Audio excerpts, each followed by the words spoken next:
So, Nick, thank you so much for joining us. I was popping around your YouTube channel. I'm familiar with you through Dick Masterson, friend of our show and all that. He's a very funny guy. I was watching a video that you apparently like playing around with the idea of doing a podcast with Kyle Rittenhouse, like as a co-host, like I don't know just about an that. interview. I got him on for an interview. Finally, it took forever, which was great. No, I wanted to during the trial. What I wanted to do was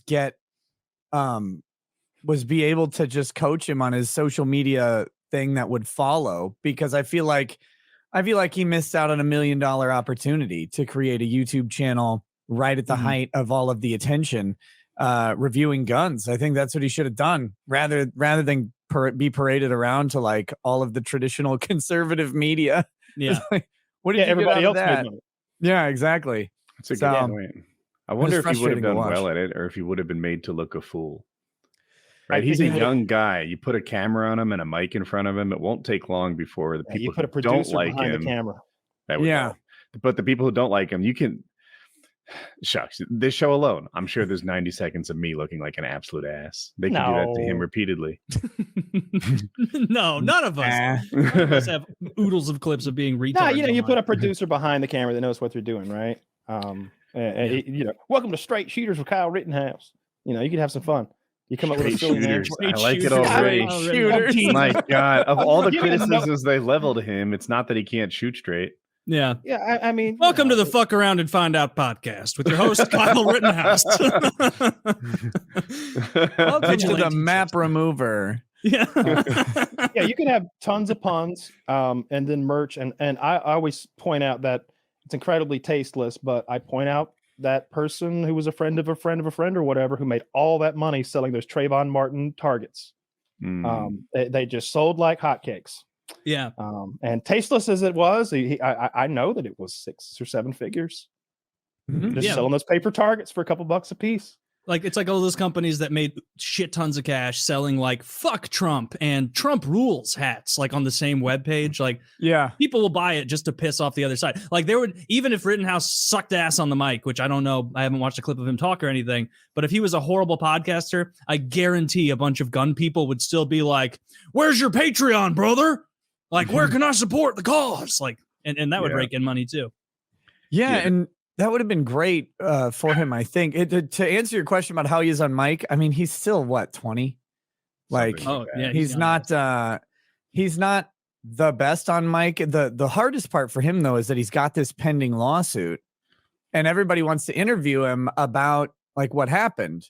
Because that's all anybody knows about him. That's all anybody kind of wants to know about him. But the thing with building, a YouTube channel or whatever is you build your brand, like not someone else building their brand off of your story.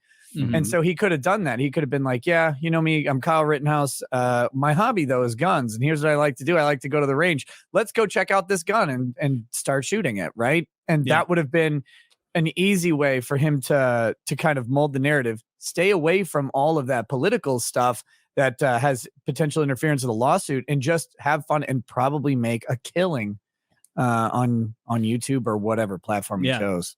If he didn't get banned, I could see YouTube banning him. He needs a product too. Like I would immediately have tourniquets. No, I would immediately have a device that kept people from grabbing your rifle out of your hands. Like, look at this. It straps onto my arm and then onto my grip. Try to take the gun away from me.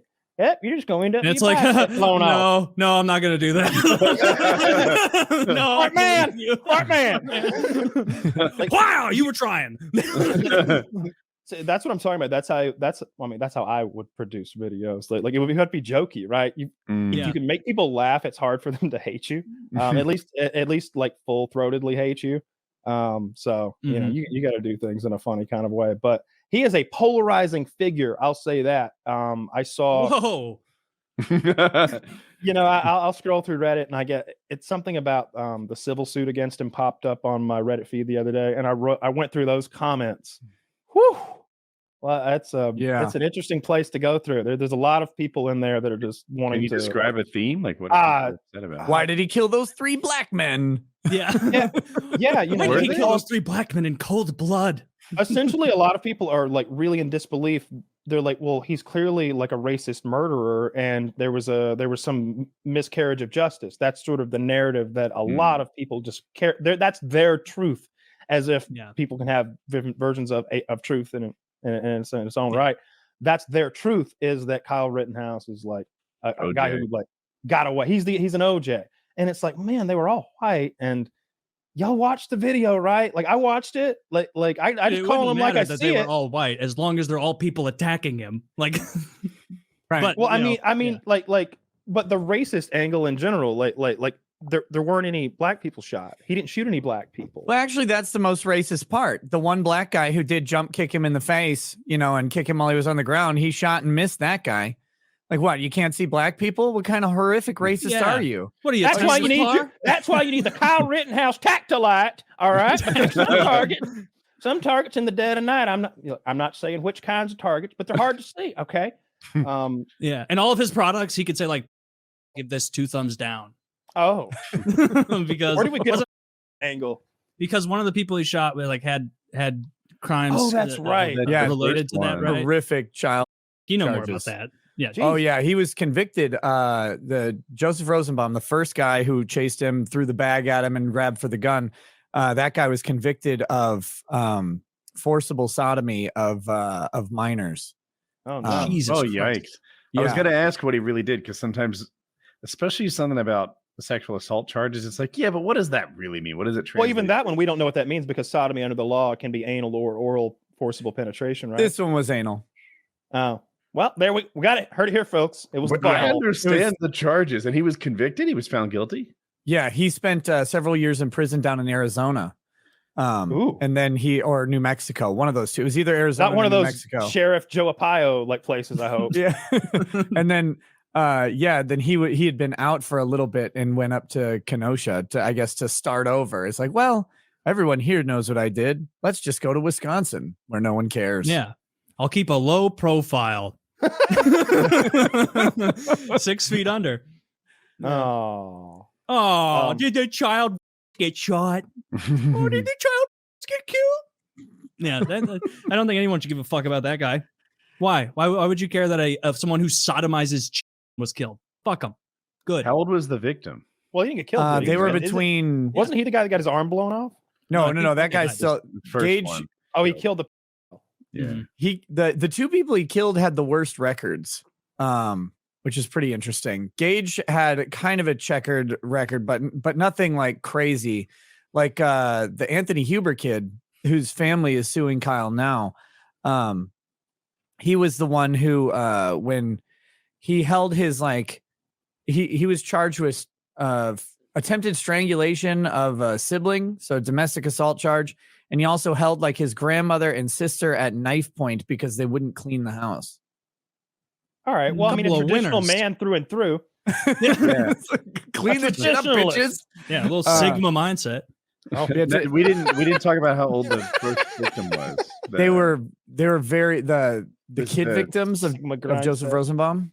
Yes, that's what I'm trying to say. Yeah, they were not this was not 17-year-olds. Like it was. They were. That was young. my last I need to know. You're always like, it's still gross, but it'd be less bad if they were 16 than if they're 9. Right. If they're 17 and consenting, but because he's 23, they're not able to consent. That's a different thing in my head. It wasn't that. It wasn't that. No, it was. Yeah, it was bad.